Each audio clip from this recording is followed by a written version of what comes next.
स्वागत है आप लोग के अपने channel study with Rakesh sir पर। तो आज के इस वीडियो में मैं लेकर आया हूं आप लोग के लिए कक्षा 10वीं मैथ के मोस्ट इंपोर्टेंट 20 बहुविकल्पीय प्रश्न। और इस वीडियो को देखने के बाद आप लोग को ये पता लग जाएगा कि किस प्रकार के जो बहुविकल्पीय प्रश्न हैं पूछे जाते हैं। देखिए, इसमें मैं टोटल प्रश्नों की जिक्र करूंगा, यानी कितने प्रश्न हैं, उन कैसे कैसे प्रश्न आते हैं। और इस वीडियो से आपको ये अंदाजा लग जाएगा कि कोई हार्ड लेवल के जो प्रश्न हैं वो विकल्पीय में नहीं पूछे जाते हैं। आप लोगों को मालूम है कि ये बहुविकल्पीय जो होते हैं एक अंक वाले प्रश्न होते हैं, ठीक है ना। नहीं, एक अंक में आपका सोच लीजिए किस लेवल का सवाल आपसे पूछा जाएगा। इन प्रश्नों को देखिए, यदि आप कमेंट करते हैं तो इन प्रश्नों का ट्रिक के माध्यम से बहुत ही जल्दी से जो है हम लोग इसको सोल्यूशन करने का प्रयास करेंगे। और आप ये वीडियो जो इसका सोल्यूशन का वीडियो है जस्ट 2 घंटे 3 घंटे के बाद जो है आपको डाल दिया जाएगा। तो इन प्रश्नों को देखिए कि हमको इसमें देखना है किस प्रकार के प्रश्न आते हैं, क्योंकि लड़के बहुत सारे कंफ्यूज होते हैं कैसे प्रश्न आएंगे बहुविकल्पीय में। तो वैसे ही कंफ्यूजन को दूर करने के लिए मैं वीडियो बना रहा हूँ आप लोग के लिए। तो ध्यान से इस वीडियो को देखिएगा, प्रश्नों के तरीकों को समझिएगा और सोच लीजिए कि इसी प्रकार सेम टू सेम आपका पेपर आने वाला है, यानी इसी पैटर्न पर आपका पेपर बनने वाला है। तो प्रश्नों का जो टेक्निक है, कैसे पूछा जाता है, क्या होता है, चलिए तो ये कंप्लीट रूप से हम लोग चर्चा करेंगे इस वीडियो में। यदि चैनल पर नए हैं तो सब्सक्राइब कर लीजिएगा, क्योंकि यूपी बोर्ड कक्षा 10वीं और 12वीं के लिए बहुत ही इंपॉर्टेंट वीडियो हम बनाते रहते हैं अपने चैनल पे।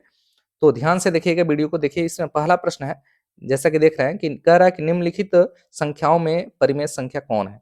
करड़ी में 9, करड़ी में 3, अंडर रूट 0.1, इसके बाद 0.10110, यानी इसमें हमको बताना है कौन सी संख्या जो है अपरिमेय है। देखिए प्रश्न का तरीका है, अगर जो आप पढ़े हैं नंबर सिस्टम तो आप लोग को मालूम होगा, आसानी से इसको हल कर सकते हैं। दूसरा प्रश्न है कि रैखिक समीकरण युग्म x प्लस वाई बराबर 10 और दूसरा समीकरण दिया है x माइनस वाई बराबर 4, तो इसका हल है, यानी x y का हमको मान निकालना है। इसका बहुत ही आसान तरीका होता है, आप लोग को मालूम है, विलोपन विधि और विस्थापन विधि से इसको हल किया जा सकता है बहुत कम समय में। उसके बाद देख रहे हैं यहाँ की बिंदु 5 का मानों की y अक्ष से दूरी क्या है, यानी 14 मात्रक, 9 मात्रक, 5 मात्रक, अंडर रूट 106 मात्रक, यानी बहुत ही आसान प्रश्न है। अब लोग देख रहे हैं कोई हाई लेवल का प्रश्न नहीं आता है, ठीक है ना, लेकिन इसी में लड़के जो है परेशान होकर के गलती कर देते हैं। अगला है कि यदि एक समद्विबाहु समकोण त्रिभुज की एक भुजा 5 अंडर रूट 2 सेंटीमीटर है तो इसकी कर्ण की लंबाई ज्ञात करिए। मोस्ट इंपोर्टेंट क्वेश्चन है और इन प्रश्नों की आने की संभावना है।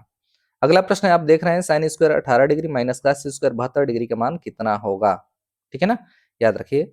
अगले प्रश्न पे चल रहा है। अगला प्रश्न है कि देखिए कुछ चीजें ऐसी है, अभी आप लोग हिंदी का पेपर देकर आए होंगे तो उसमें देखे होंगे कि बहुत सारी ऐसी चीजें हैं जो आपकी पाठ्य पुस्तक से भी बाहर से पूछे गए हैं।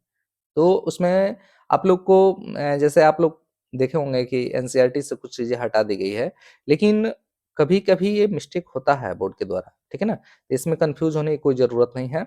आप लोग जो है अपने से एक्स्ट्रा तैयारी करके जाइए ताकि वहां प्रश्न न छूटे। वहां पर जाकर के पछताने से अच्छा है कि कुछ एक्स्ट्रा चीजें भी पढ़ लीजिए, ठीक है।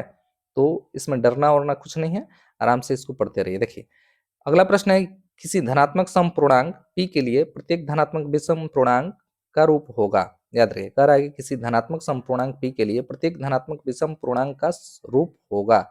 p होगा, p+1 होगा, 2p होगा या 2p+1 होगा। चलिए उसके बाद अगला प्रश्न है कि यदि संख्याओं 7, 8, x, 11, 14 का माध्य x है तो x का मान ज्ञात करना है। याद रखिए x का मान क्या होगा, 7, 8, x, 11, 14 का माध्य x है तो x का मान ज्ञात करना है।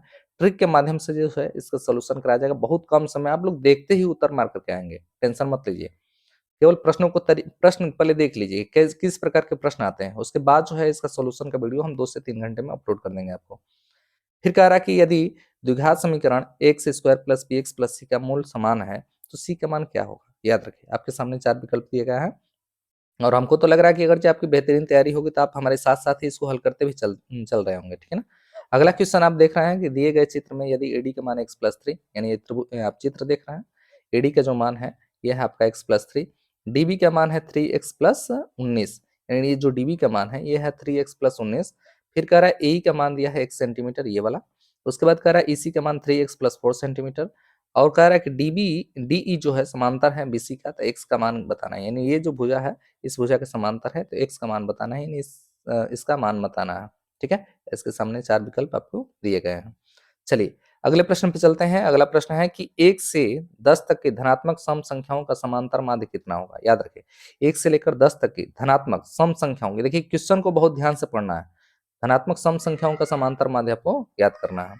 फिर कह रहा है कि संख्या 156 का अभाज्य गुणनखंड कितना होगा? 156 का अभाज्य गुणनखंड निकालना, फैक्टर करके आप बहुत सरलता से इसको निकाल सकते हैं।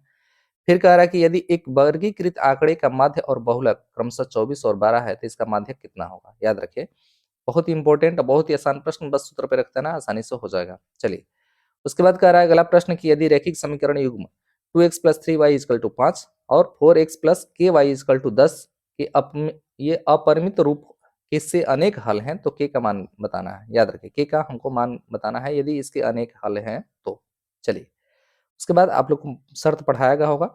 उसके बाद अगला प्रश्न है कि ABC और BDE दो समबाहु त्रिभुज इस प्रकार हैं कि D भुजा BC के मध्य बिंदु है, तो त्रिभुज ABC और BDE के क्षेत्रफलों का अनुपात ज्ञात करना है। मोस्ट इंपोर्टेंट प्रश्न, हालांकि इसको एनसीईआरटी एग्जाम से हटा दिया गया है, इसको याद रखिएगा आप लोग। देखिए जिन ये प्रश्नों पे ये स्टार लगा है इनको हटाया गया है, लेकिन अभी हम आपको बताएं कि बहुत सारे ऐसे पैटर्न आए, बहुत सारे ऐसे क्वेश्चन हैं जो हटाने के बावजूद भी यूपी बोर्ड में पूछे जाते हैं, तो उसमें उससे कंफ्यूज होने की कोई जरूरत नहीं है। चलिए अगला प्रश्न है कि काश a = 7/25 तो tan a + cot a का मान ज्ञात करिए। बहुत ही आसान प्रश्न।